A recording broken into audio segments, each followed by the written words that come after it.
여러분 성경에는요 이름을 바꿔주는 사건이 많이 나옵니다. 성경은 그냥 기록된 게 아무것도 없습니다. 예, 아브라함을 아브라함으로 바꾸고 야곱을 이스라엘로 바꿔주고 오늘 본문의 시몬을 베드로로 바꾸고 교인들을 누구로 바꿀까요? 성도라는 이름으로 바꿔줍니다. 오늘의 핵심은 뭐냐? 예수님께서 이름을 바꿔주는 자만 구원을 받는다는 거예요. 다른 말로 할까요? 어떤 건물을 사는데 돈을 다 지불해서도 등기를 내 앞으로 하지 않으면 그건 내 것이 아닌 거예요. 그래서 이름을 바꿔준다는 것은 이제 천국에 내 이름으로 등기를 하는 것과 마찬가지예요.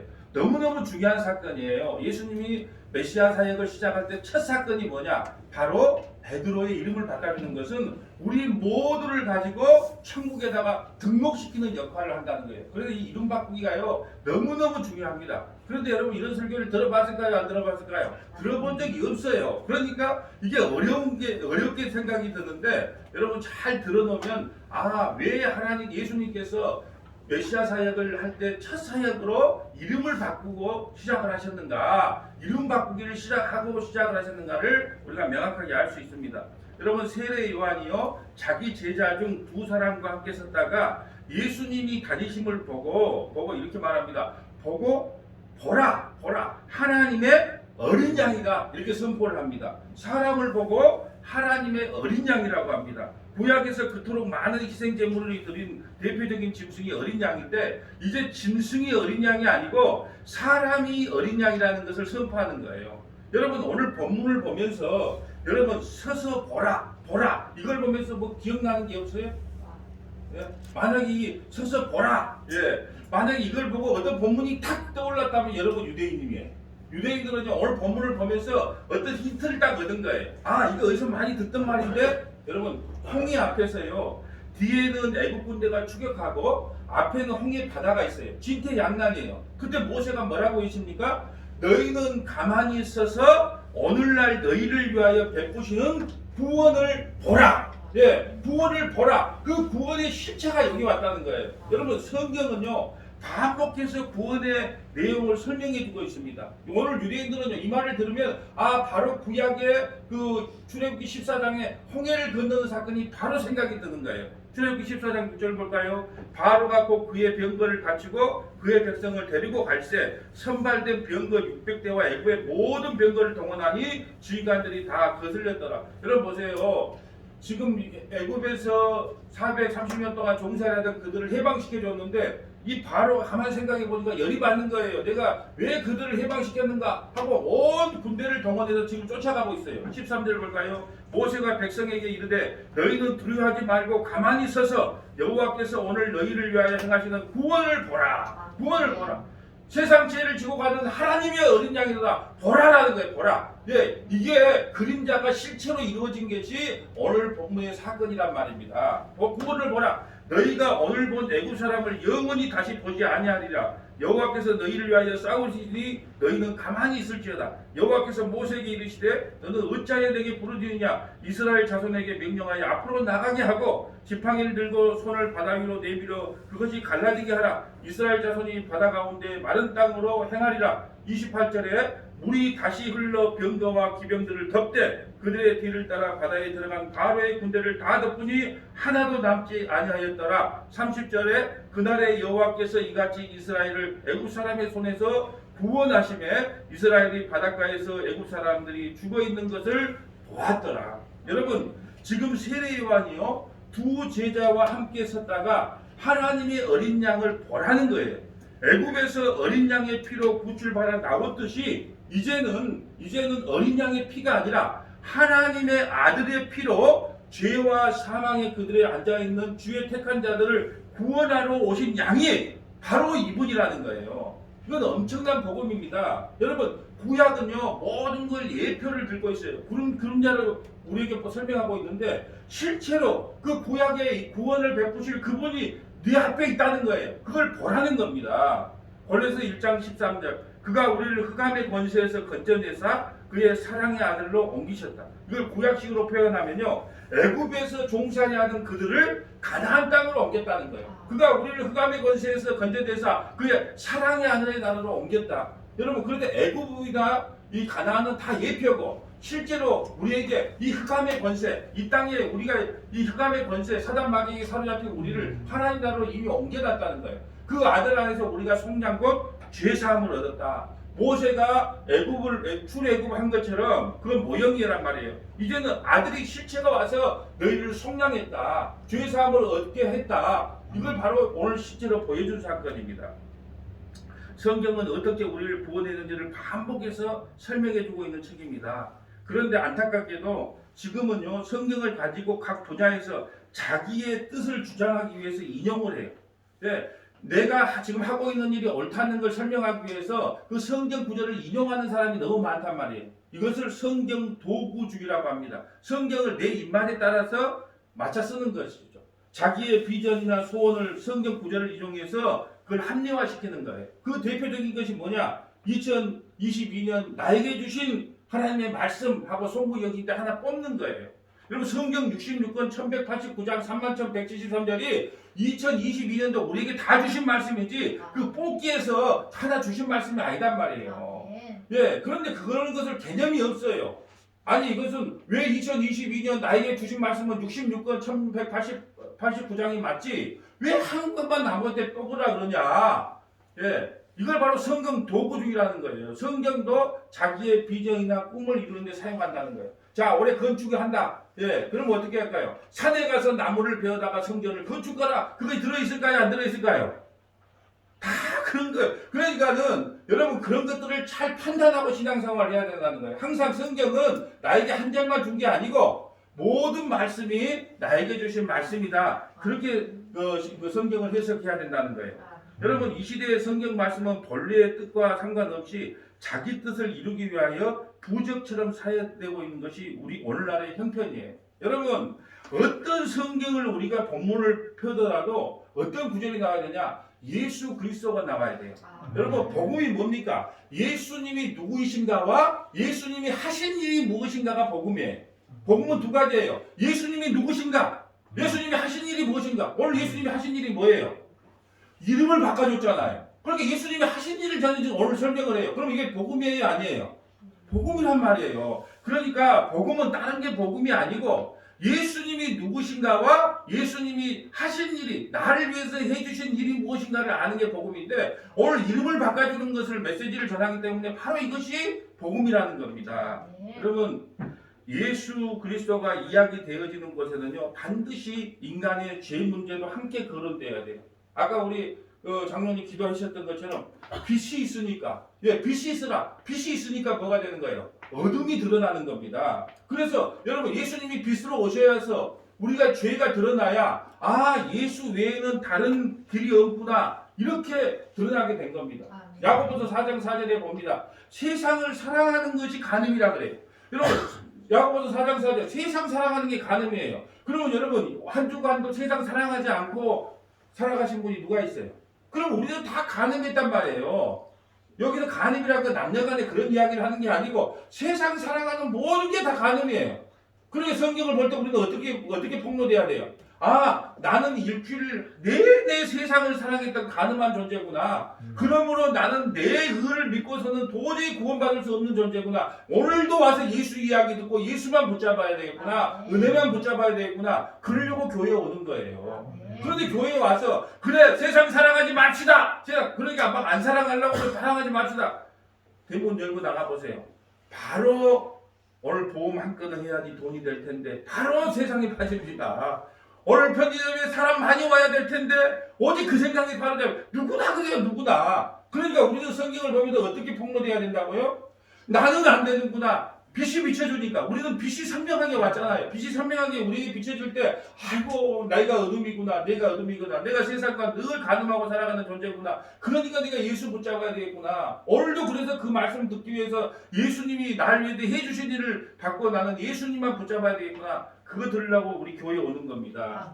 예수님의 십자가와 인간의 죄 문제는 한 세트입니다. 선악과와 생명과가 한 세트인 것처럼 율법과 복음이 한 세트인 것처럼 반드시 세트로 와야 됩니다. 마치 햄버거의 겉에 빵과 속에 고기가 한 세트인 것처럼 십자가의 복음이 선포되는 곳에는 반드시 우리의 죄 문제가 거론돼야 돼요. 우리가 죄인인 걸 알아야 그 십자가만을 온전히 붙잡고 살아갈 수 있습니다. 아멘. 그러므로 우리가 어떤 성경 본문을 펴도 뭐가 나와야 되냐? 예수님의 이야기가 나와야 돼요. 창세기를 펴도 예수님의 이야기, 레위기를 펴도 예수님의 이야기, 잠언을 펴도 예수님의 이야기, 이사야, 에레미야 모두 예수님의 이야기. 시편을 펴도 예수님의 이야기, 전도서를 펴도 예수님의 이야기, 역대기를 펴도 예수님의 이야기, 바울의 서신을 펴도 예수님의 이야기, 아브라함을 설교할 때도 예수님의 이야기, 다윗을 설명할 때도 예수님의 이야기, 베드로를 설명해도 예수님의 이야기. 다 예수님 설명을 하라. 왜? 예수님이 하신 일과 예수님이 누구신가를 선포하는 자리가 이 강대산이고 교회란 말입니다. 아멘. 예수 그리스도의 이야기라고 하면요, 곧 죄로부터 구원받는 이야기예요. 이건 예수님의 이름 속에 이미 예수님과 관계된 이야기가 담겨져 있습니다. 예수님의 이름의 뜻이 뭡니까? 자기 백성을 저희 죄에서 구원할 자라는 거예요. 아멘. 그러니까 성경이라고 하는 건 예수님이 전해지면은, 예수님이 증거되는 자에는 반드시 죄의 문제와 구원의 문제가 함께 나올 수밖에 없어요. 왜요? 예수 그리스도를 선포하는 게 복음인데, 복음에는 예수 그리스도의 그 이름 속에는 자기 백성을 죄에서 구원할 자란 말이에요. 그러면 죄와 구원은 떨어질 수가 없단 말입니다. 한 세트란 말이에요. 한 세트. 오늘은 예수님을 만나면 어떤 일이 일어나는가, 그 핵심 중점을 보고 설명을 하겠네요. 키포인트는 그겁니다. 이름을 바꿔준다는 거예요. 이름을 바꿔준다. 오늘 본문에 보면 시몬을 누구로 바꿔주냐? 게바로 바꿔주는 거예요. 예, 이름을 바꿔준다는 것은요, 넌 이제 다른 인간으로 출생했다는 뜻이에요.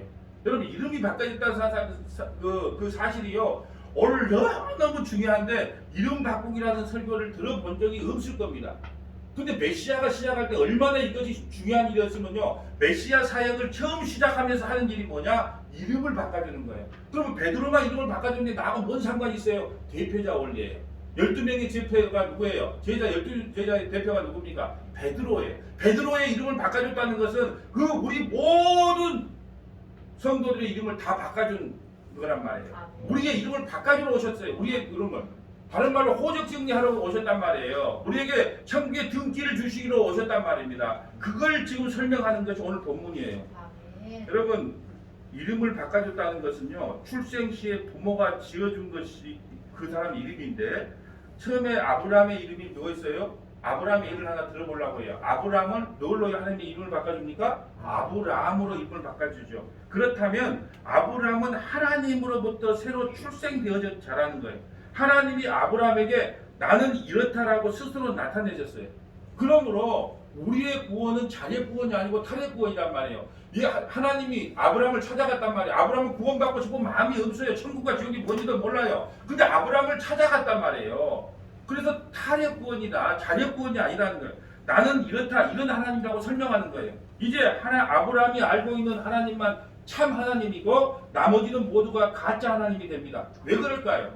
아브라함에게만 하나님이 누구신가를 계시해 줬기 때문에 그 아브라함이 알고 있는 하나님만 참 하나님이에요. 왜요? 계시를 받았기 때문에. 그런데 나머지는 모두 뭐예요? 가짜예요. 가짜. 왜? 계시를 받지 못했기 때문에. 본인들이 스스로 연구해서 만든 하나님, 그냥 자기 허상 속에 만든 하나님만 믿기 때문에 아브라함이 믿는 하나님만 진짜 하나님이고 나머지는 다 가짜로 드러나는 거예요. 마치 빛이 비춰지면 빛과 어둠이 나눠지는 것과 같은 현상입니다. 그런데요, 인간들은요, 그 말을 받아들이지 않습니다. 하나님은 아브라함에게 나타나서 너는 앞으로 이런 인간이 될 것이라고 약속을 주시고 아브라함을 아브라함으로 이름을 바꿔줍니다.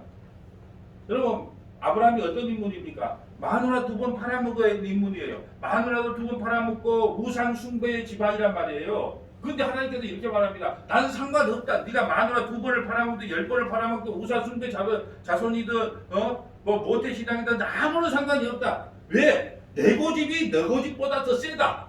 그러니까 아무런 상관없다. 너는 내 것이라는 거예요. 네. 내가 너를 반드시 그 자리로 끌고 가겠다는 거예요. 왜? 너는 내 것이니까. 이것이 이름을 바꿔주는 사건이란 말이에요. 이 아브라함은요, 이름 속에 아브라함이 앞길이 다 정해져 있다는 거예요. 이제 하나님이 아브라함이라는 이름에 걸맞도록 만들어 가십니다. 이제부터 아브라함의 부모는 아브라함에게 이름을 지어준 그 부모가 아니고 하나님이 부모가 되는 거예요. 하나님은 아브라함에게 하나님이 어떤 분이신지를 알려주시고 하나님께서 인간의 역사 속에서 어떤 일을 하실지도 알려주신 거예요. 그러므로 하나님께서 아브라함을 선택함으로 세상은 아브라함 쪽과 다른 쪽으로 나누어지게 됩니다. 아브라함 쪽에 속한 자는 예수 안에 속한 자가 되고 다른 쪽에 속한 자는 뭐냐? 뱀에게 속한 자가 되는 거예요.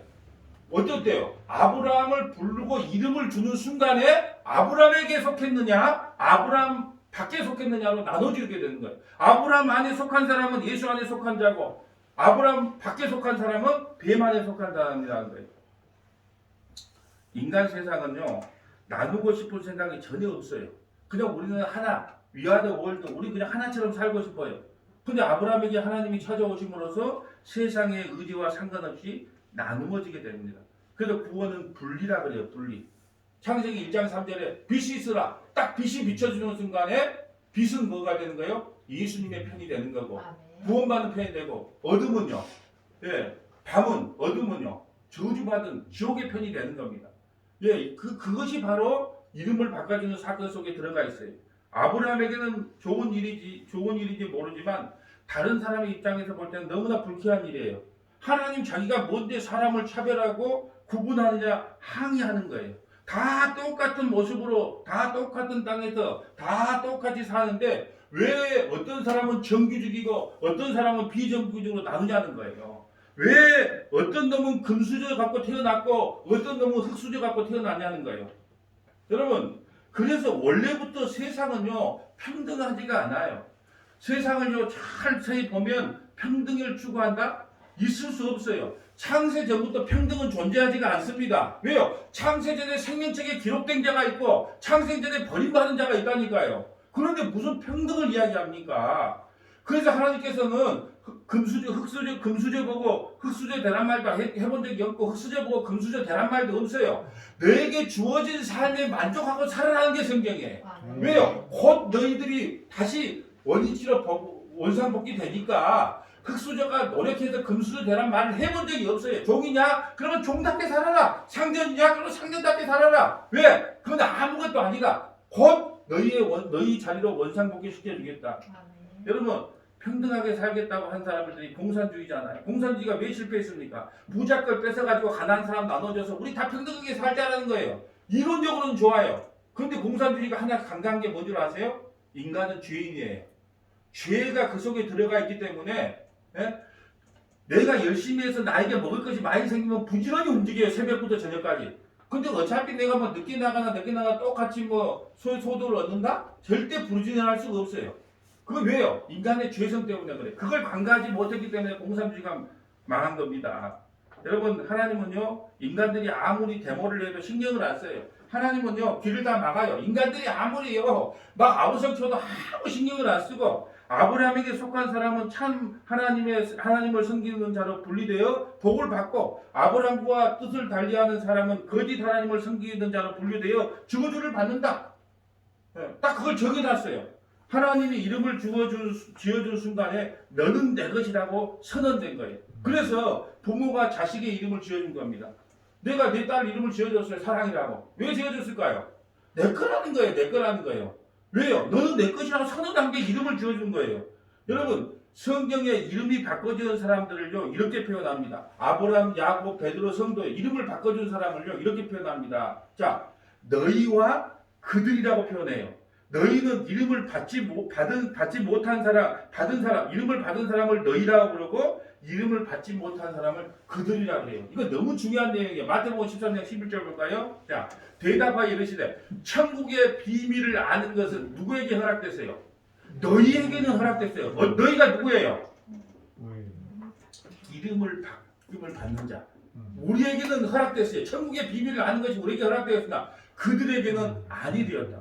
그러니까 이건 사냐 죽느냐의 문제란 말이에요. 왜요? 우리에게는 천국의 비밀이 아는 것이 너희에게는 허락이 됐어. 근데 그들에게는 아브라함 밖에 있는 사람에게는 교인들에게는 허락이 안 됐어요. 성도들에게만 허락이 됐지. 이것은 여러분 이름을 바꿔준다는 건 그거예요. 너희가 되는 겁니다. 이름을 바꿔주지 않는 사람은요. 그들이 되어서요. 아무리 복음을 이야기해도 몰라요. 복음은 너희에게만 허락되었다. 그들에게는 하나님으로부터 이름을 받지 못한 사람들은 결코 모른다. 그래서 천국은 비밀이다. 아무리 문목사가요 외쳐도요. 복음을 외쳐도요. 교인들은 못 알아먹어요. 어떤 걸 알아먹을까요?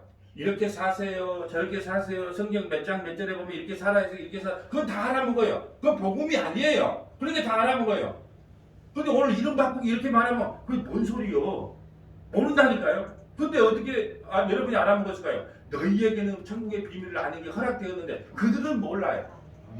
그러니까 그들이 알아듣는 언어로 이야기해 주는 거예요. 목사님도 몰라, 성도들도 몰라. 이제 알아듣는 그 모습으로 자 몇 장 몇장 우리 이렇게 살아 그랬죠. 예.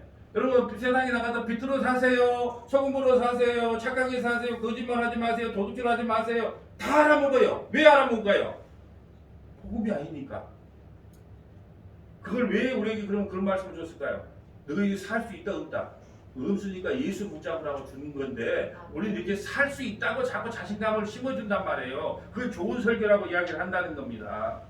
여러분 너희라는 것은요 예수님의 선택에 의하여 부름을 받은 제자들이 너희고요. 그들은요 제자들 위해 모든 사람 이 세상 사람들을 그들이라고 합니다. 이는 하나님께서 성자 하나님을 예수라는 이름으로 이 세상에 파견하실 때부터 이미 예견된 일이에요. 예수라는 이름이 뭐라 그랬습니까? 자기 백성을 저들의 죄에서 구원하자는 뜻이에요. 결국 하나님은 오로지 자기 백성만 구원하기 위하여 예수라는 이름을 주셔서 이 땅에 보낸 거예요. 이렇게 자기 백성을 구원하기 위해 오신 그리스도를 메시아라고 하고 그리스도라고 합니다. 세례 요한이 예수님이 나타나심을 보고 제자들에게 보라 세상 죄를 지고 가는 하나님의 어린 양이라고 선언을 합니다. 그러자 제자 중 두 사람이 이렇게 말합니다. 두 제자가 예수님께 갔는데 그 중에 한 사람이 안드레였어요. 안드레는 세례 요한의 제자였다가 예수님의 제자가 된 사람이에요. 그런데 안드레가요 먼저 예수님을 만나고 나서 시몬은 자기 형이거든요. 시몬에게 가서 이렇게 말하는데 형님 내가 메시아를 보았어. 메시아를 보았어. 그러니까 베드로가 또 성경이고 한 성경 하지 않아요? 막 달려가서 봅니다. 여기서 내가 메시아를 보았다는 말은요 그리스도를 보았다는 거예요. 내가 기름 부음을 받은 그 그리스도를 보았다는 거예요. 여러분 본문에 보면요 세례 요한의 제자 안드레와 시몬이 예수님을 따르는 것은요 다른 의도가 있었어요. 여러분 세례 요한보다는 누가 더 힘이 있고 누가 더 능력이 있어 보일까요? 예수님이 더 그러니까 윤석열보다는 이재명이가 낫겠다. 아니 이재명보다는 윤석열이가 낫겠다 해서 정권 교체를 빨리 로마서부터 해방시키줄 그런 선생을 찾았단 말이에요. 그런데 세례 요한보다는 예수님이 더 좋은 것 같아. 그러면은 이게 가라테스는 예수님한테 오면 예수님이 뭐라고 해줘야 될까요? 그래 너희들이 1번 2번으로 왔기 때문에 너희 형은 총리 주고 국무총리 주고 두 번째는 장관을 줄게 이렇게 말을 해야 맞아요. 인간적인 생각으로는 그게 맞는데 그런데 예수님은요 안드레의 손을 이끌고 온 시몬을 보고 이렇게 말합니다. 너는 요한의 아들 시몬이니 이제부터는 시몬이라 하지 말고 개발하고 해라. 아니 총리를 주든지 장관을 준다는 그런 말을 해야지 이제 이름을 바꿔주는 거야. 그런 뭐 권한을 준다는 말을 안 하고 너는 앞으로 시몬인데 베드로라 개발하고 이름을 바꿔 이렇게 말하는 거예요. 여러분 시몬이라는 뜻은 듣다는 의미예요. 듣다. 시몬의 뜻은 듣다. 시몬 너는 아느니 그 여름에 속삭이는 소리를 그 시몬이라는 것이 듣다는 의미예요. 그리고 개발하는 것은요 베드로라는 의미로 반석 돌이라는 뜻이에요. 반석 돌. 그러니까 이건 무슨 말이냐? 너가 나의 말씀을 잘 들으면 너는 반석이 될 거라는 거예요. 예, 그러므로 시몬을 베드로라고 이름을 바꿔주는 거예요. 이제 곧 요한의 아들, 너는 이제는 요한의 아들이 아니다. 요한의 아들 시몬이라고 쓰지만 너는 이제 요한의 아들이 아니고 이제 내가 너를 낳았다. 이것이 이름을 바꿔주는 사건이에요. 이스라엘 백성 중에 있어서 이름은 아주 특별한 의미가 있어요. 이름 속에 부모가 그 아이에게 한 축복이 다 들어있어요. 부모가 자식을 낳으면 제일 먼저 이름을 붙여줍니다. 그래서 예수님 태어날 당시에요. 예수라는 이름이 그 인구의 3분의 1이었어요. 예수야! 그러면 다 고개를 돌아봅니다. 왜 그럴까요? 뭘 기다렸으니까? 네, 메시아를 기다렸단 말이에요. 메시아를 구원자를 기다렸기 때문에 다 이름을 예수라 지었단 말이에요. 그래서 거기다가 지명을 붙여주는 거예요. 뭐라고요? 나사렛 예수라는 걸 붙여주는 거예요. 아니 예수가 이름이 혼자고 왜 예수 다른 걸 붙입니까 지명을? 그때는 메시아 대망 사상이 있었기 때문에 언제 오실지 빨리 오세요 하고 그 자식에다가 자기의 소원을 담아놨단 말이에요. 그래서 예수라는 이름이 많아요. 그때는 부모가 자식을 낳으면 제일 먼저 이름을 붙여줍니다. 그러면 그 이름을 죽을 때까지 그 이름은 죽을 때까지 그 사람이 되는 거예요. 그래서 부모가 자식의 이름을 지을 때 즉흥적으로 짓지 않고 심사숙고하여 짓는 것입니다.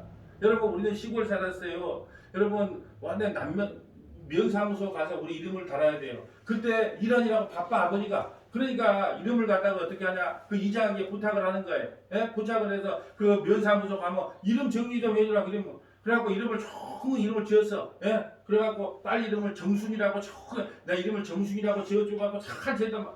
근데 이장님이 가다가 누구 아는 지인을 만나고 막걸리 한잔 먹었어. 그게 이름이 뭐라 그랬더냐 그러다가 정순이로 지어보라. 예? 그런 이름 많아요. 우리 살 때. 그럼 그 이름을 바꿔갖고 뭐 방법이 없어. 이름도 안 바꿔주고. 예? 그러니까 이장님은 술을 먹지 말아야 되는데 술 한잔 드시고 내가 이름을 정순이라 그랬더냐 뭐라 그랬더냐 해갖고 올린 건 정순이야. 예. 예. 이게 부모가 자식한테 이름을 지어준다는 거. 여러분 시몬이라는 이름은 그렇게 부모로부터 받은 이름이에요. 그런데 예수님께서 책 보면서 야 이제부터 너는 시몬이라 그러지 말고 게바라 그래라. 아니, 게바가 뭔데요? 여보 안드레하고 베드로는 형제니까 기분이 좀 이상하잖아요. 왜 부모한테 나는 안드레 우리 형은 베드로라고 봤는데 왜 그 시몬이라고 받았는데 뭔 이름을 바꾸라고요? 그러면 이렇게 뭐라고 게바가 뭔데요? 물어보는 거예요.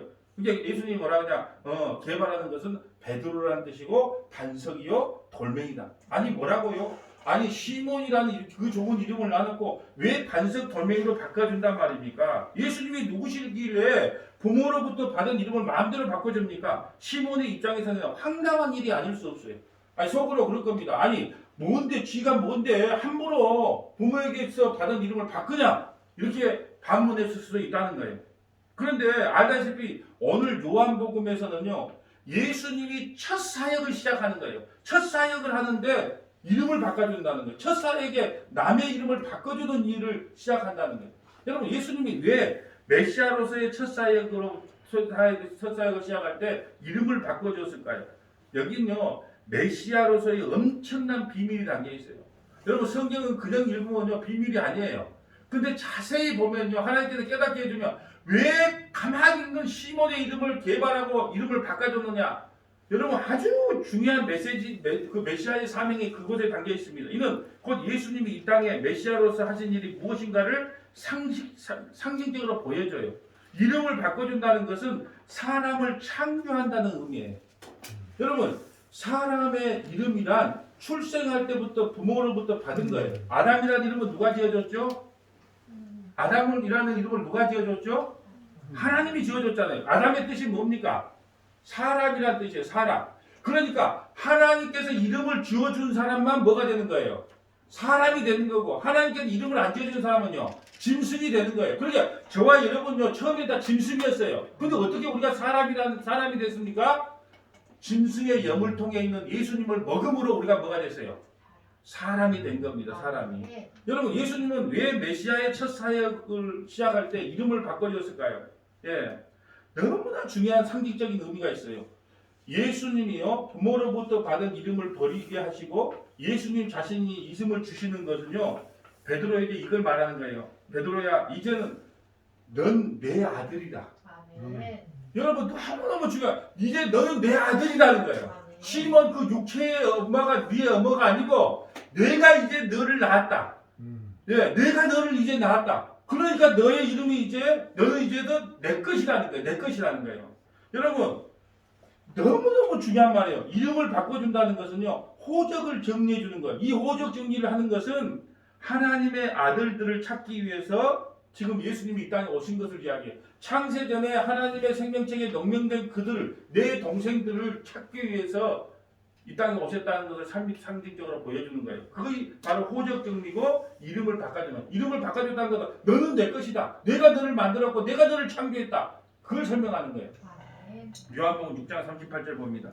내가 하늘에서 내려온 것은 내 뜻을 행하리 함이 아니요 나를 보내신 이의 뜻을 행하. 하나님의 뜻이 뭘까요? 하나님의 뜻은 뭘까요? 내 백성들에게 이름을 바꿔줘라. 호적 정리해줘라는 거예요. 호적 정리하기 위해서 보냈다는 거예요.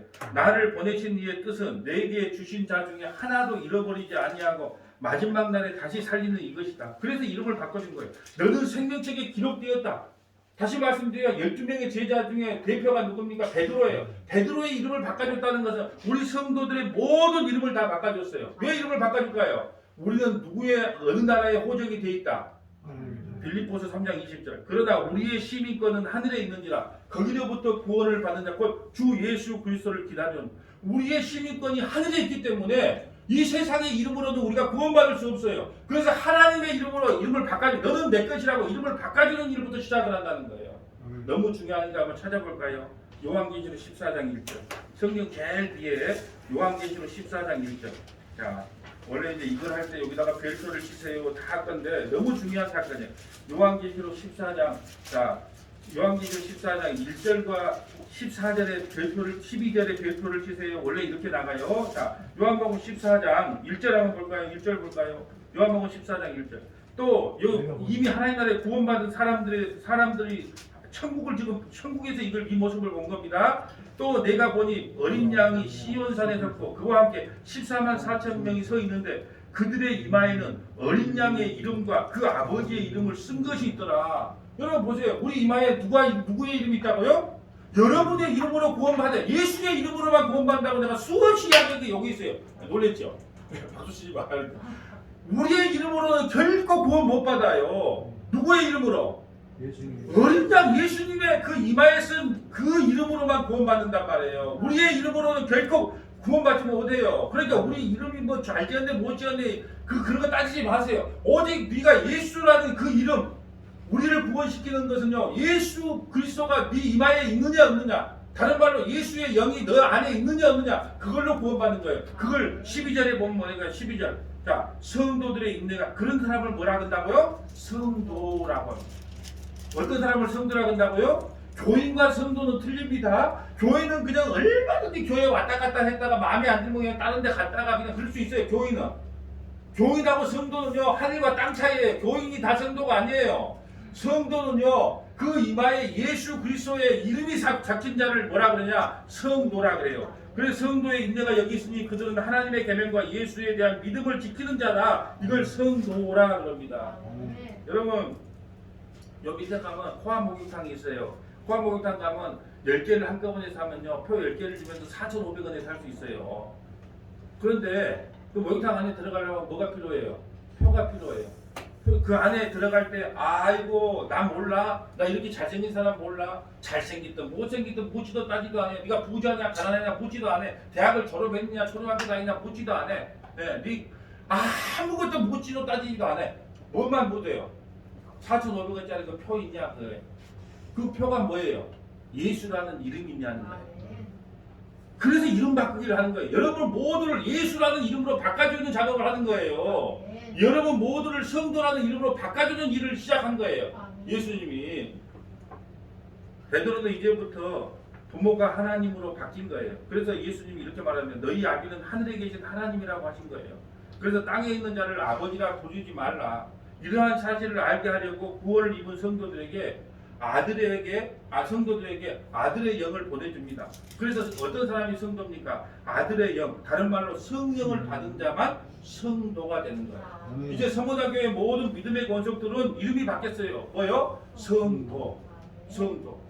성도라는 이름이 바뀌었어요. 여러분 성도로만 구원받는 거예요. 목사로 구원받는 게 아닙니다. 장로로 구원받는 게 아니에요. 권사로 구원받는 게 아니에요. 오직 성도로만 구원받아요. 이 목사 이 허물 이게 뭐가 필요합니까? 그냥 나이지게 그 포지션으로 필요한 것이지. 아니 이거 그만두고 나는 성도로 살고 싶어요. 성도면 족합니다. 성도면. 뭔 목사가 어쩌고 뭐 권사가 어쩌고 장로가 어쩌고 그거 다 허물입니다. 우리는 뭘로 구원받습니까? 오직 성도라는 이름으로만 구원을 받아요.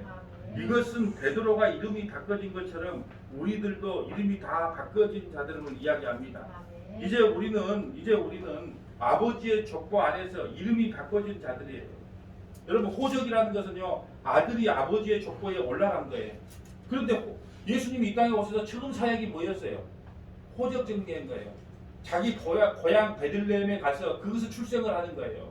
베들레헴에서 출생을 하는 겁니다. 여러분 왜 고향 땅에 가서 호적 정리를 하게 했을까요? 너무너무 중요한 거예요. 왜 그냥 아무 데서나 그냥 하면 안 돼요? 근데 세금을 걷기 위해서 일부러 자기 본족에 가서 호적 정리를 하게 하는 이유가 있어요. 그 이유는 뭘까요? 너희의 본향은 어디다? 하나님의 나라라는 것을 보여주기 위해서 일부러 본적지에 가서 호적 정리를 하게 하는 거예요. 말씀을 정리합니다. 여러분, 구원이란요 하나님의 아들이 되는 겁니다.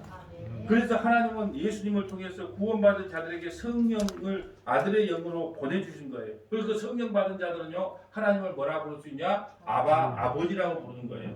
하나님은 참 아들이신 예수님을 세상에 보내서 하늘의 미달처럼 죽이시고 세상 속에 수많은 하나님의 아들들을 생산해 내셨어요. 그래서 예수님께서 십자가에 죽으실 때 옆구리에 일부러 창이 찔려서 물과 피가 쏟아지는 거예요. 한 아이가 탄생할 때 자궁이 터지면서 물과 피를 통해서 새 생명을 태어난 것처럼 예수 그리스도께서 옆구리가 터지면서 물과 피를 흘리면서 저와 여러분이라고 하는 하나님의 아들들을 출생시키는 겁니다. 예수로 나아진 자들은 천국 백성으로서 이 세상에서 하나님의 아들들도 살아가게 됩니다. 우리 모두는 이름이 바뀐 자들이에요. 성도라는 이름이 바뀌어진 자들입니다.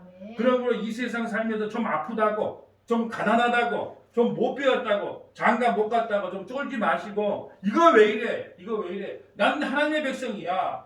이거 왜 이래? 나는 하나님의 아들이야. 이거 왜 이래? 나는 성도라는 새 이름이 있는 사람이야. 그래서 오늘 죽어도 구원받는 하나님의 백성이 된 거야. 이거 왜 이래? 이거 왜 이래? 하면서 좀 당당하게 살아가는 저와 여러분 되시기를 주님의 이름으로 간절히 축복합니다.